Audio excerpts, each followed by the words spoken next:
known to many as the mother of the New Age, Helena Protovna Blavatsky, born 1831, died 1891, often known as Madame Blavatsky.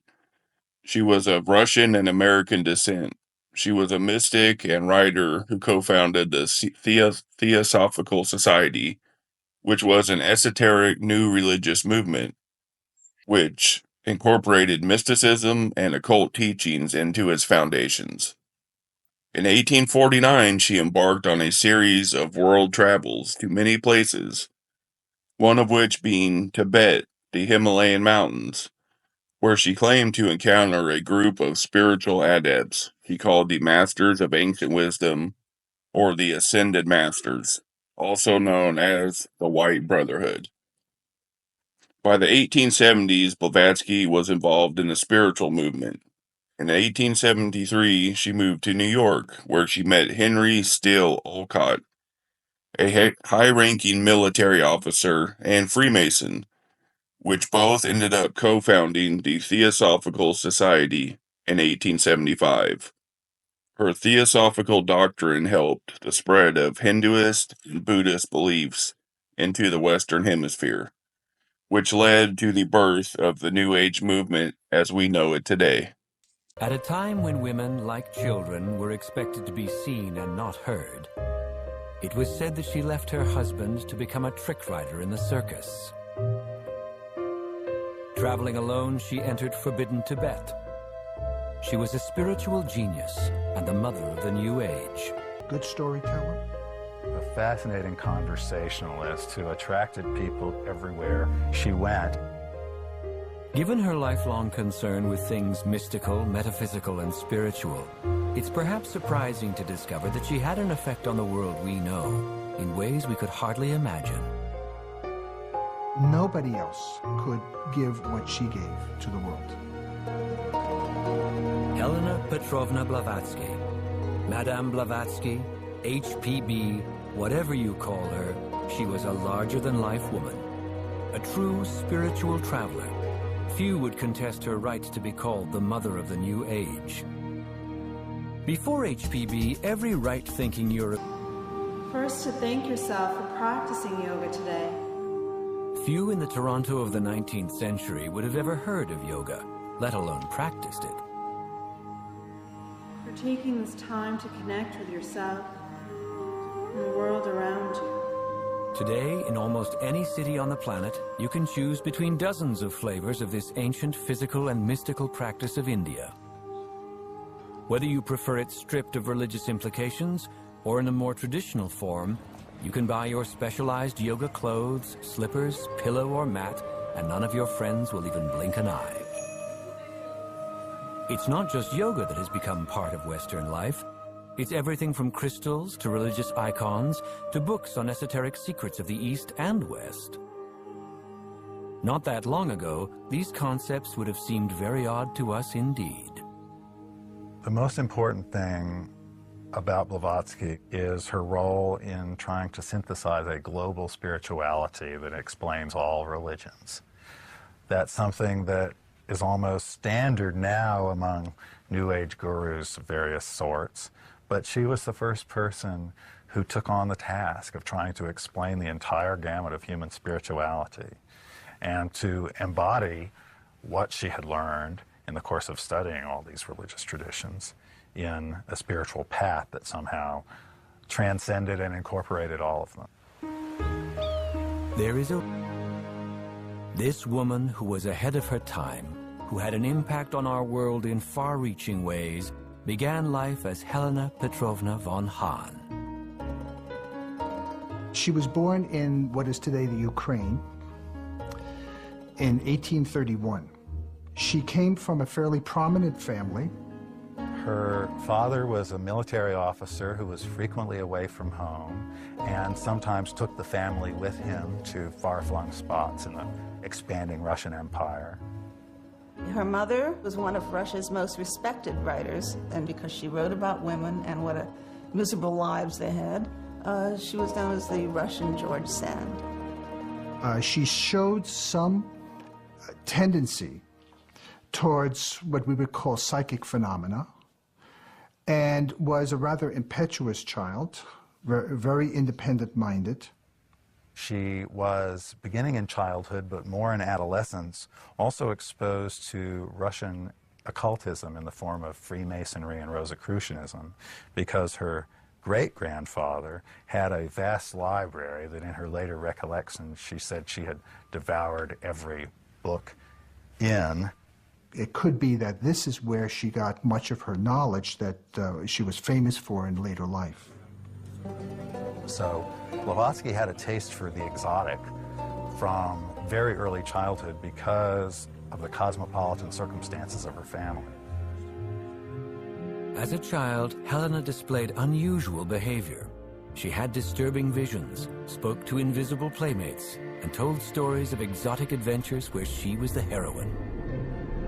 These stories were so vivid that her sister was sure she must have really had these experiences, perhaps in a previous incarnation. Her family was often concerned about her future. About age 17, so the story goes, she was taunted by an English governess that nobody would be interested in her because she was temperamental, she was difficult to get along with, she was extremely willful. And she said, well, even old Blavatsky over here, the plumeless raven, would never be interested. He was a man, so far as we understand, was about 39 years old at the time, so he was over twice her age. Anyway, she took the dare, or however it was, and the proposal came, and they were married, but she was not interested in being anybody's wife. And it only lasted a couple of months, and off she went. Beginning 20 years, really, of world travel. The question of who, what, where is God, and what was the immortal spirit of man? This was a question that had always troubled her. So whether it was a romantic infatuation or a spiritual one, she had begun to conceive of herself as wanting to travel in pursuit of spiritual mysteries and truth. She would have been one of the very, very few women who traveled alone. Her behavior was totally outside the norm, outside boundaries for a woman in that century, unless the person happened to be a queen or someone who was in an inherited position of authority. There's not much said about what she was doing, except that she apparently went to those locations where the esoteric or occult knowledge was prominent. She traveled to India, the Far East. She traveled to America, North and South, investigating mystic traditions the world around.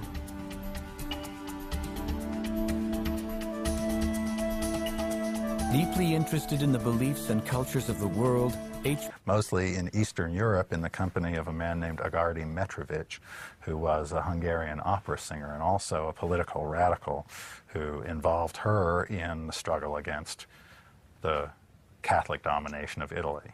He got a job with a touring company or a job in Cairo, probably with the Cairo Opera House. They got on a ship. There were 400 passengers on it, and it had a cargo in part of gunpowder.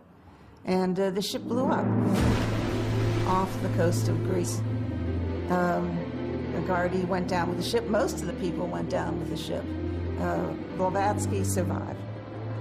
So there she was at the age of about 40. She didn't have any support again. She went on to Cairo, and she tried to establish a life for herself there, and how she supported herself was giving seances. She connected with the community there that were into paranormal phenomenon. She tried to be a medium.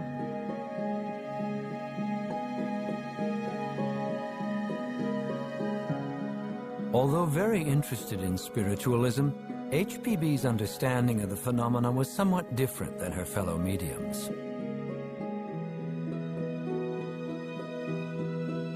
But she did explore this world and produced many manifestations. she could slow time down.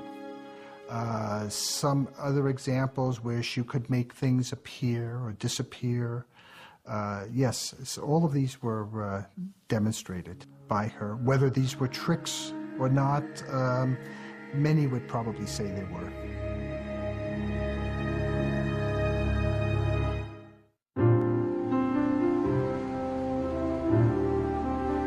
In 1873, Madame Blavatsky continued her spiritual journey and set sail for the United States. She joined the hundreds of thousands of people at that time in the 1870s who were going to America. America was the place to go. At that time, spiritualism was a very exciting subject to Americans. People were open to the ideas of the paranormal. People with psychic ability who were touring on the vaudeville circuit. People lined up to see their performances, to attend their seances. And I think she probably thought this would be someplace where they might find me interesting. And they did. Upon her arrival in New York, Blavatsky was virtually penniless. She had occasional income from the family, but she had to work. She worked making artificial flowers in a factory. She was looking for a way that she could continue to survive. When she read in the paper stories written by a man named Henry Olcott. Henry Steele Olcott was a respected member of New York society. He had worked for the New York Tribune, was a special investigator on corruption during the Civil War, and was one of a 3-member panel appointed to investigate the assassination of President Lincoln. He was also a lawyer with a prosperous business in New York City. With a lingering interest in spiritualism from his youth, Olcott decided to investigate some intriguing spirit manifestations that were occurring at a farmhouse in Vermont. Convinced of the validity of the spirits, he wrote an account of his observations for the New York papers. He then headed back to the farmhouse to investigate the phenomena further. It was a farm run by 2 brothers named Eddie, the Eddy brothers, who were mediums, and they were giving these seances. People from New York or wherever would come up. They could stay there. They had room and board, and in the evening they could attend the performances. Their home became a gathering place for spiritualists to witness physical phenomena. So entities would appear and walk around the room and be touched by the persons in attendance. The heyday of spiritualism involved physical manifestation. Moved into, not as a couple, but more as kindred spirits. That was very unusual. There was no sexual contact with them as far as is known. They were like comrades or brother and sister or professional colleagues. In fact, they liked each other enormously. They got on, and there was a great affection there. She only became a spiritual teacher after she made the crucial connection with Henry Steele Olcott, who at the time was a prominent spiritualist, and who became her entree to the world of New York spiritualism. She begins to write letters to the editor, either defending spiritualists or attacking their critics, making a name for herself in the spiritualist press, where Olcott is already fairly well known. I am here in this country sent by my lodge on behalf of truth and modern spiritualism, and it is my most sacred duty to unveil what it is and expose what it is not. Perhaps did I arrive here 100 years too soon? Maybe. And I'm afraid it is so, for people seem to care every day less for truth and every hour more for gold. My feeble protest in endeavors will be of no avail. Nevertheless, I am ever ready for the grand battle and perfectly prepared to bear any consequences that may fall to my lot. There was a place that they stayed called the Lamasery, in which Blavatsky had an apartment loaded with some of her collections from India and elsewhere. And she would hold soirees and tell stories. And she very quickly became very well known amongst the elite and the intellectuals. Blavatsky starts to become a book author in her own right, slowly beginning to work on what became Isis Unveiled. This was HPB's first major work and offers her insights on both Eastern and Western religion and philosophy. Alcott was her collaborator in the writing process, which involved many strange phenomena which convinced him that she was being assisted by invisible helpers, not only in the spirit world, but living men elsewhere who were communicating telepathically or occupying her body and writing through her. Blavatsky explained that these invisible helpers were adepts or masters who are part of a brotherhood of enlightened spiritual beings. Alcott talks about hands appearing mysteriously in writing during the night while she's asleep. The composition process of Isis Unveiled is only the first instance where the authorship of items that appear under her name is somewhat confused, because both she and Alcott say that there were many others helping behind the scenes. She started writing, and she said, well, I get it from my masters. They're dictating to me, or I see it in the astral light, the inner worlds. And I remember when I first read that, I said, oh, yeah, right. And I found myself very soon running back for a glossary, because the terminology was a huge barrier. I didn't know what all this Eastern philosophical terminology meant. And yet here was a person who was touching every conceivable subject of importance in areas of religion and philosophy and science, written with knowledge. And I said, how can a person know so much about so many things and handle it with skill in this way? And I just didn't know. HPB communicated mainly with two masters, Maitreya and Kuthumi. These people lived in Tibet, but they weren't Tibetans. They were Indians. And the Brotherhood had picked her to disseminate their ideas as much as they want to reveal to the world through the madam. They feel they can do more for the world by not being visible personalities. And there has been a lot of interesting developments of that idea, where one hears about ascended masters and so forth. Spiritually evolved. That means that they can live longer, hundreds of years. They have much more knowledge. They are almost, if you can use an analogy, almost resembling, we might say, the hidden hand theory, which means that behind this world there is a small cadre of individuals who are controlling things. And so these masters are in separate brotherhoods in India, in Egypt, and elsewhere, who are helping to perhaps control the progress of the planet and spreading the wisdom.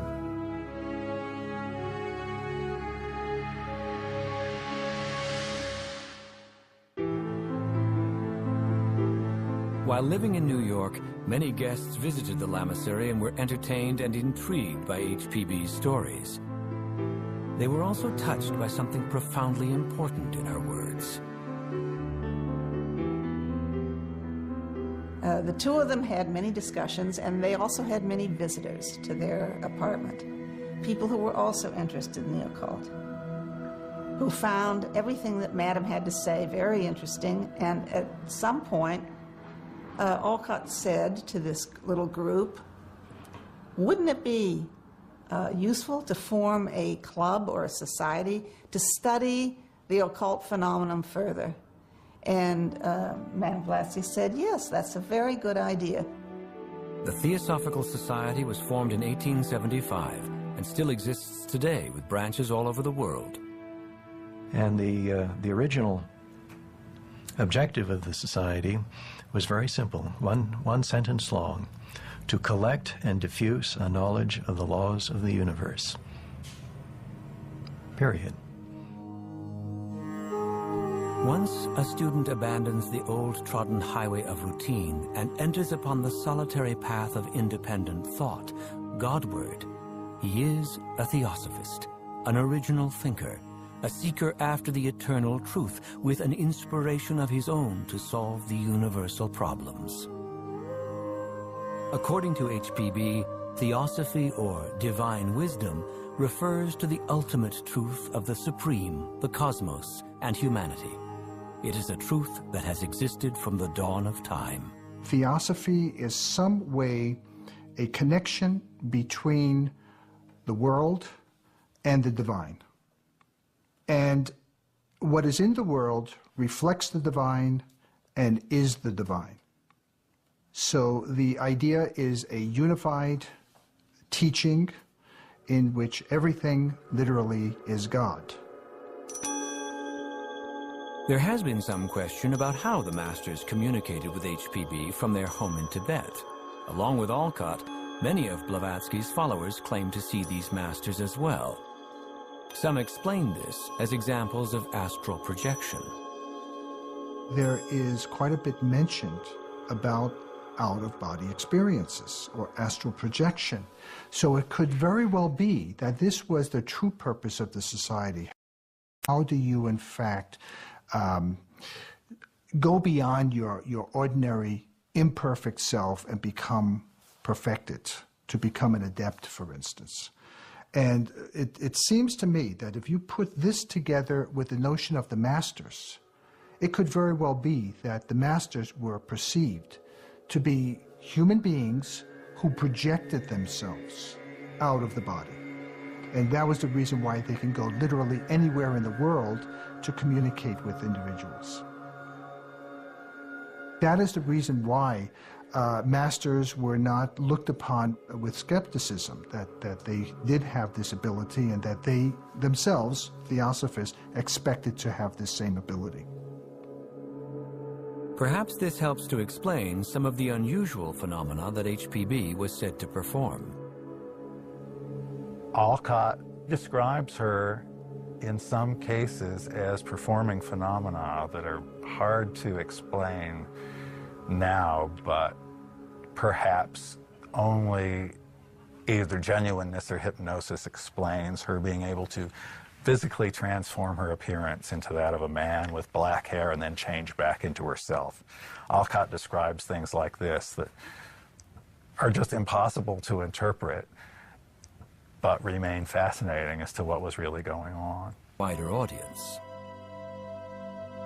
Eventually, the decision was made to spread the message of theosophy further.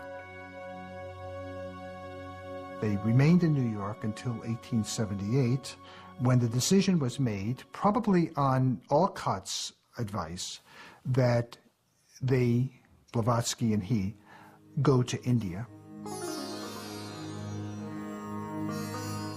which he considered to be the land of the sacred wisdom, where more of the sacred wisdom could be found than any other place in the world. And that was the reason why they went.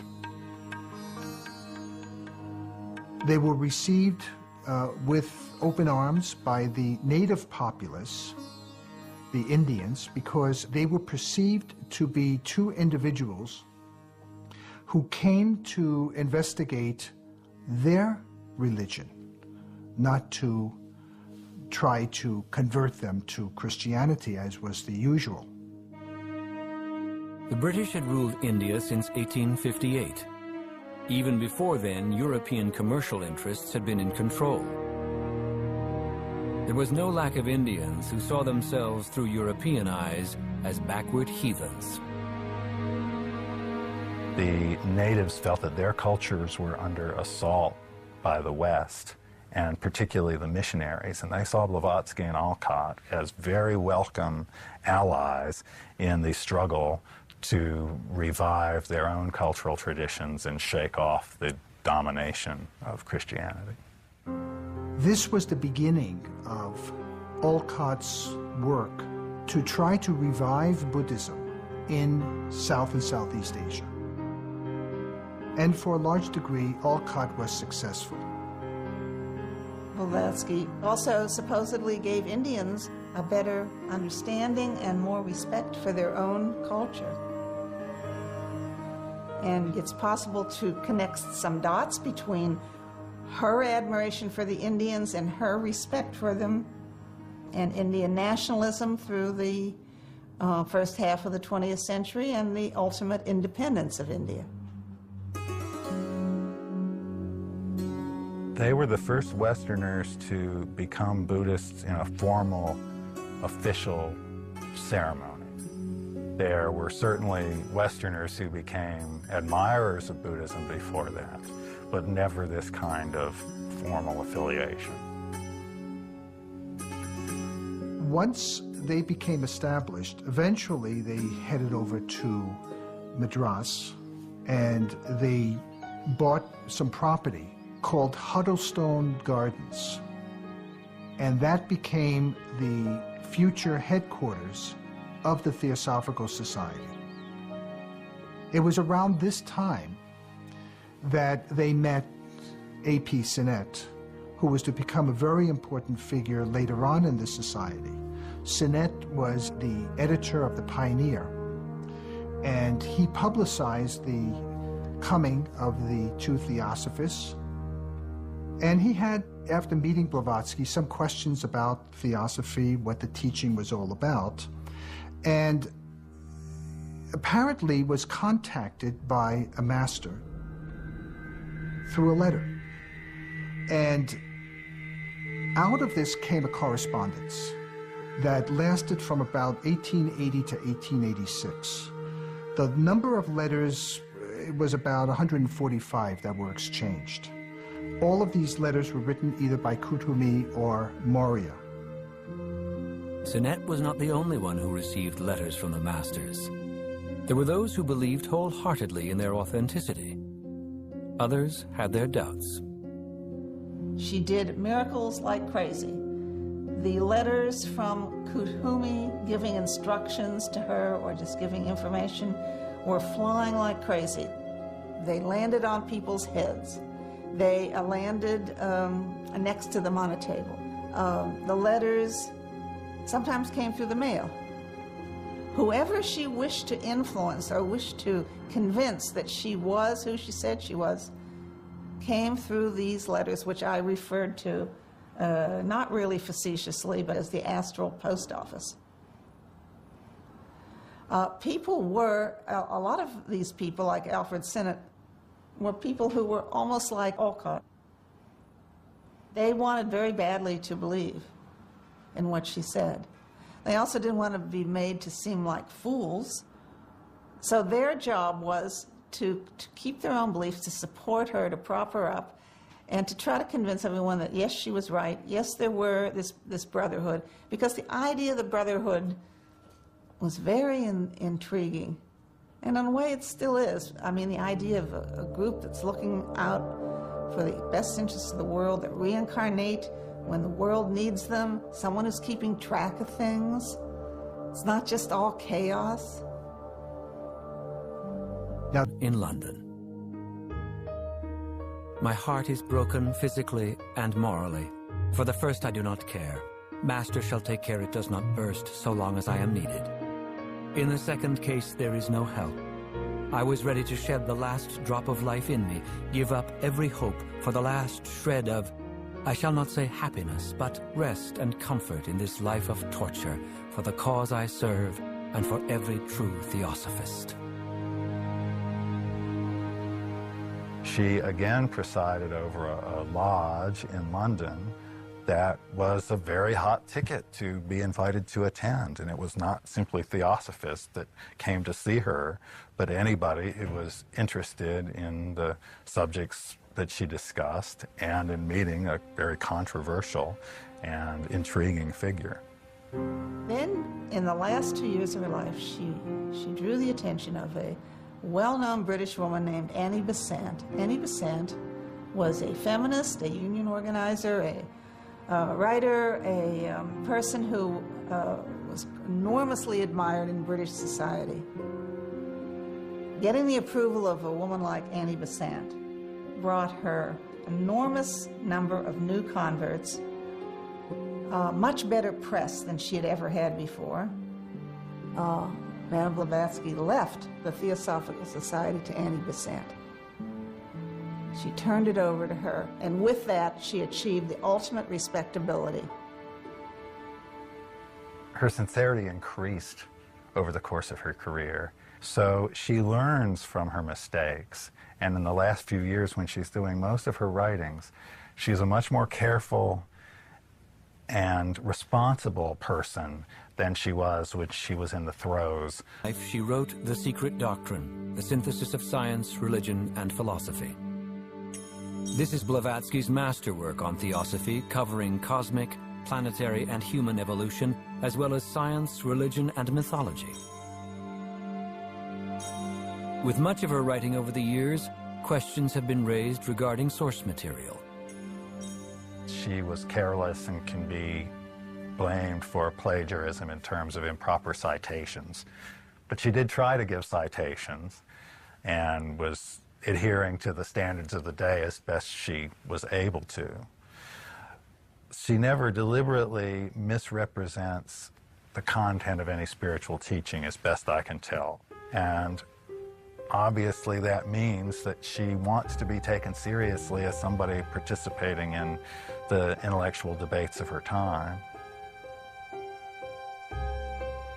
I think if her work had not been completed, she would have continued on for a while longer. It was influenza. She was sitting in her easy chair with friends around her. They knew she was dying, and off she went. And that simple. Age 59. Every big newspaper in the United States had at least one, and sometimes two, articles about her death, and they were always on the front page. Because she, by this time, was a world celebrity. Some people didn't know what she was a celebrity for, but they knew she was famous for being famous. Helena Petrovna Blavatsky, controversial, extraordinary, larger than life, harbinger of the... Probably the thing that she is most well known for, and the thing that she should be known for, is a respect for Eastern culture and Eastern religion, for Hinduism, Buddhism, and bringing those ideas to the West. The very fact that she did compare one religion with another was, in fact, I think, the beginnings of the comparative study of religion that we follow today. I feel inspired by her vision of a global spirituality. All of the Westerners who have gone east in pursuit of a sacred journey or mission are in some sense indebted to her, because she's the first person who created that model of the spiritual traveler. A mystic force is rising. It is but the first rustling, but it is a superhuman rustling. It is supernatural only for the superstitious and ignorant.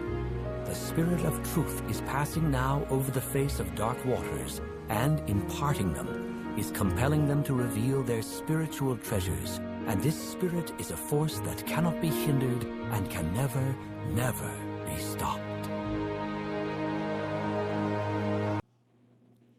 In Theosophy, Maitreya, or Lord Maitreya, is an advanced spiritual entity and high-ranking member of a reputed hidden spiritual hierarchy, known as the Masters of Ancient Wisdom.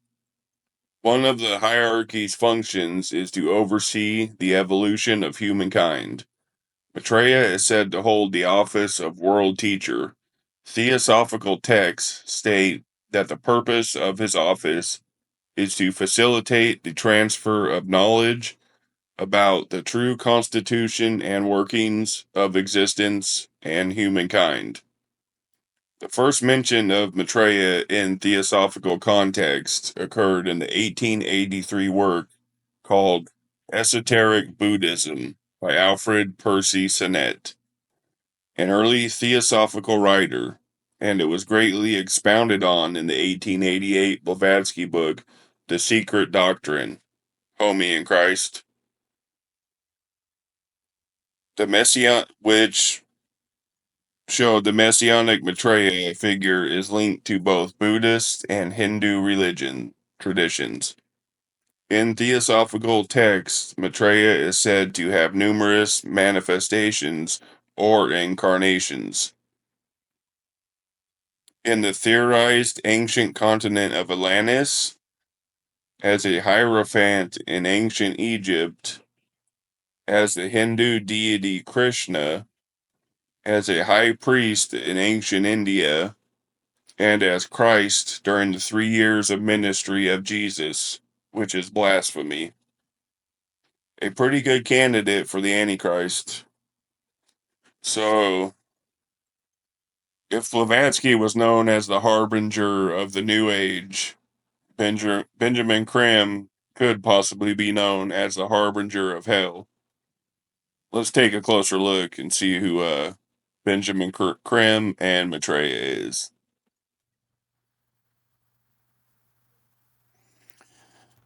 Now enter Benjamin Krim, born December 5th, 1922, died October 24th, 2016.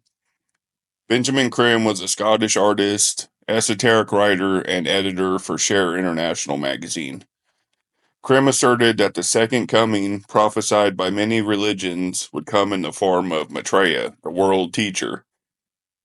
Maitreya is the name Buddhists use for the future Buddha, but Krim believed that Maitreya is the teacher that all religions point towards and hope for. Krim maintained that Maitreya had returned in physical form, descended from the Himalayas, and moved to London on the 19th of July, 1977. Born in Glasgow, Scotland in 1922, Benjamin Krim's life and work followed two distinct interests, art and esotericism. He eventually merged as a single path. At the age of 13, Krim began painting, inspired works of Rembrandt. In order to become a painter, he left school at 16. Over the years, Krim befriended and collaborated with many fixtures of the time in British art, music, and literature, developing into a painter in the modernist style. His style of painting has also been categorized as abstractly representational, and his work has been exhibited by galleries around the world. Krim said he became interested in the occult at the age of 14 when he read With Mystics and Magicians in Tibet by Alexandra David Neal. Over the years, Krim studied the works of Helena Blavatsky, Alice Bailey, Charles Webster Leadbeater, Paul Brunton, George Gurdjieff, Peter Ouspensky, among many others, all of whom describe the existence of a kingdom beyond that of the human. Krim reiterated that it was this spiritual kingdom or fifth kingdom on earth that has helped guide human evolution since humanity's inception.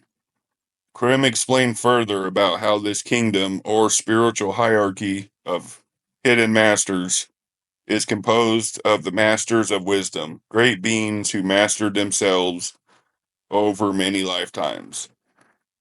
Krim said that he was contacted telepathically by his master in January 1959, where he was told to go to a specific bridge at midnight in the London district. When Krim arrived, there was a limousine waiting there, and a man told him to get in the limousine. That's all Krim has really spoken about this meeting. He's never said his master's real name, besides Maitreya, and what came of that conversation.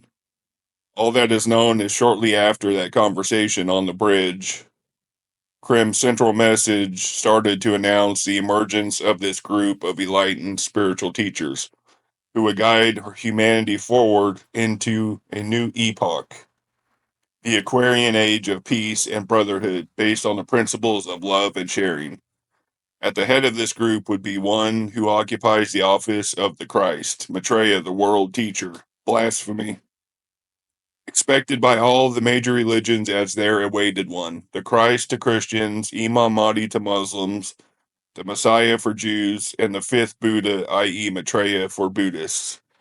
As early as 1982, Krim emphasized that Maitreya would reveal himself fully only when humanity began to live in the right relationship to one another, most notably by living in peace and beginning to share the world's resources more equitably. Now, let's take a look at who is Benjamin Creme.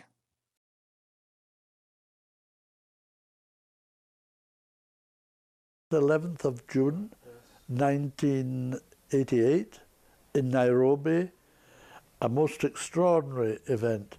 There's a woman in Nairobi called Mary Akatsa who is a fundamentalist Christian. She doesn't believe in Maitreya at all. She believes in the Christ. She's a very devout Christian. She held this meeting just outside the town, and she has 6,000 followers. And we have photographs taken there showing them thousands, 6,000 people. And she said, God has spoken to me, and we're going to be visited by a great being, somebody very, very important. And suddenly, just beside her, stood this figure of Maitreya, dressed in a long white robe with a white headdress with a blue band round the headdress. And he had a fly whisk in his hand. And he's a tall figure, much taller than the people around. He's actually 6 feet 3 inches tall, and slim, wide-shouldered, and he spoke to the crowds, and they all said, ah, ah. They thought he was the Christ. They immediately saw him as the Christ or Jesus, because they're Christians, you know, so they would think Christ Jesus. So, Jesus, Jesus, Christo, Christo, help me, save me. They were all there for healing. She's an extraordinary healer because Maitreya gives healing through that woman, Maitreya Katsa. There's a man called Job Matungi, who was the editor of the Kenya Times at the time, the Swahili editor of the Kenya Times, and he wrote it up in the Kenya Times. Did the Christ come to Nairobi this day? We got in touch with him, and he came over here and interviewed me for the story and so on, and he described it. He said it was quite extraordinary. He said the Saturday before, the week before, he was in the town, centre of the town, and he saw a star going round and round, it wasn't an aeroplane, it was a star. And it was silently going round and round the town. He said it reminded me of the Star of Bethlehem, you know, that the wise men followed into the town. But he didn't know anything about it. He just saw it. He said, oh my, this must be a portent. This must mean something very big is going to happen. But he didn't know what, and nothing happened except that, which was big enough. The week later, Maitreya Katsa said, a great being is coming, and just suddenly, miraculously, out of nowhere, came Maitreya. He spoke to the crowd in perfect, unaccented Swahili for maybe 15, 20 minutes, something like that. And he told Maitreya Katsa at one point to put her hand in his pocket. And she said in the pocket were 4 crosses made of gold, big crosses like that. And she pulled one out, and we have a photograph of her holding the cross up like that. Big cross, about 14, 15 inches high, like that, made of gold. And then he healed about 40 or 50 people standing in the area where he was. Then he said, now I have to go, but I will be back with, they said, a bucket full of blessings, but my master said he didn't say a bucket, but they translated it as bucket.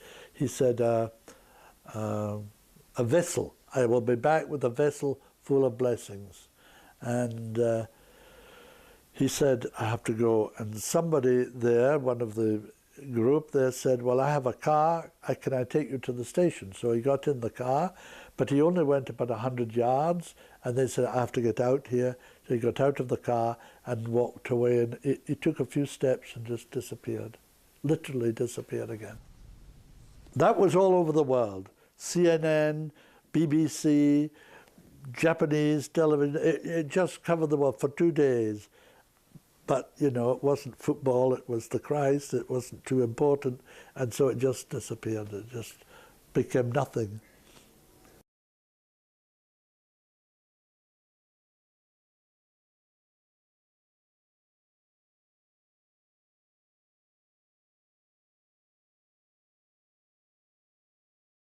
When he appears first on television, he will not be called Maitreya.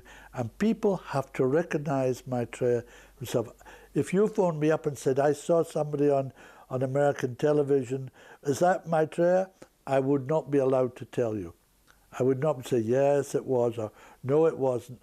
You, from your own spiritual insight, your own intuition, have to recognize him.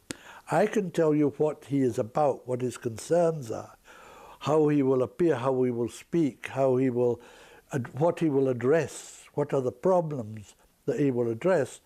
But I'm not allowed to say, that's that man, that's the man you keep in mind, because that's Maitreya. You understand what I'm saying?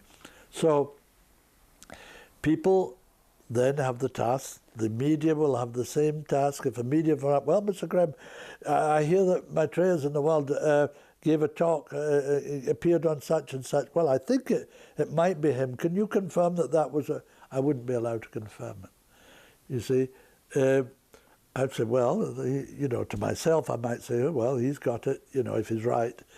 Or, no, he's wrong. It's not him at all. People have before now phoned me up and said, I heard a man speaking on television and he was talking about this and that. Was that Maitreya, you know? And I have to say, well, what do you think? He said, well, I don't know. I mean, it might have been. So I'm not allowed to confirm or deny. You know? People have to use their own full free will. It will become obvious. I think I've spread enough in the world, especially in America, of the idea of what Maitreya is about, the nature of his thought and his ideas, his concerns and so on, his priorities and so on, for people not to miss it. But, you know, I can't guarantee that they won't. But on the day of declaration, they will absolutely not miss it. On the day of declaration, which will be arranged, of course, a certain day, when enough people are responding and demanding that we let this man speak to the whole world. He's already well known, been on media all over the world, and people are clamoring to hear him speak to the world as a whole, thinking he's the Imam Mahdi or Krishna or Maitreya Buddha or the Christ or whatever, the Messiah. Whatever they think, all these names apply to him, but he doesn't like them. He says, if I'm the Christ to Christians, well, what about the Jews? What about the Hindus? What about the Muslims? If I'm Krishna to the Hindus, well, what about the others? Where do they come in? If I'm Maitreya Buddha, which of course he is, they're the only one who have got his name right. If I'm Maitreya Buddha, well, what about the Christians? What about the Hindus? What about the Buddhists, the Jews and so on? So he wants only to be called the teacher. And he would respond to the teacher. I dare say if you called him the Christ or Maitreya Buddha, he would respond to that too, but he says that's confusing. They're man-made terms and they bring about confusion. He comes as a teacher to teach us how to live together in peace and to develop ourselves in accordance to the potential, the spiritual potential which exists in every single person. That's what he's here for, to become like the masters, divine, perfected, evolve to a point where we don't need to incarnate on this planet anymore. That is what being a master is. A master has complete control on all planes and has nothing more to learn on this planet. And so his presence on the planet is his choice, simply that. He is not here because of karmic choice. It's simply his own choice of serving on this world.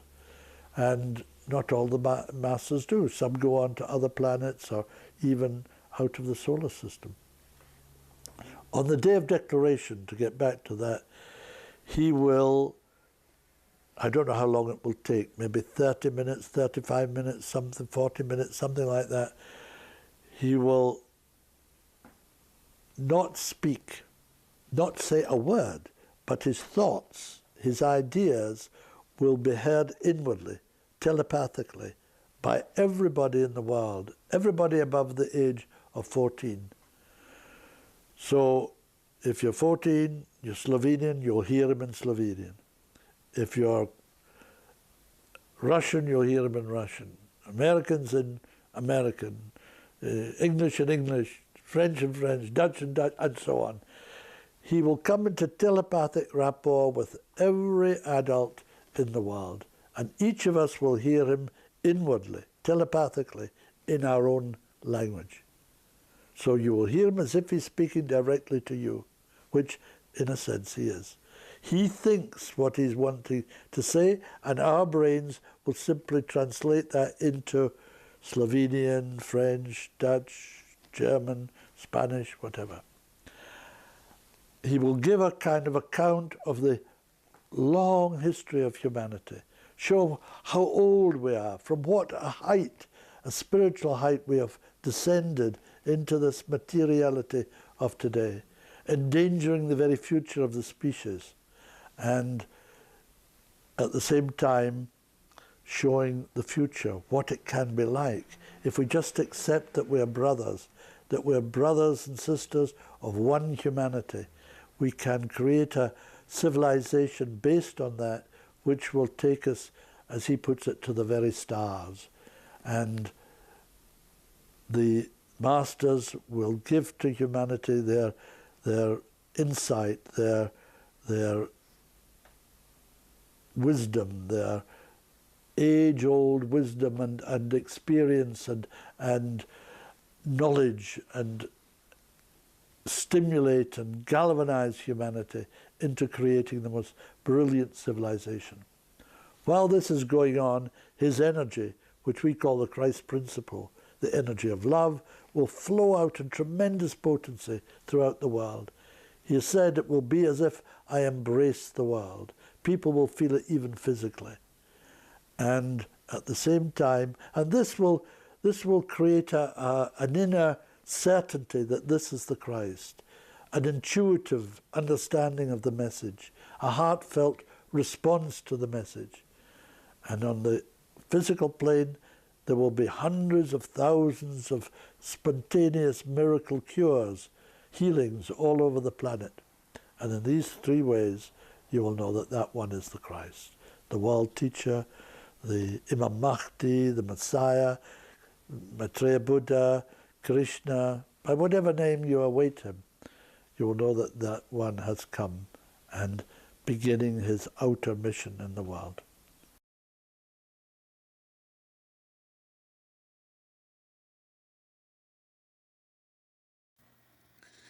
Coming up in part 2, we're going to explore other occult figures who have talked about this man Maitreya, from Manly P. Hall to Aleister Crowley, etc.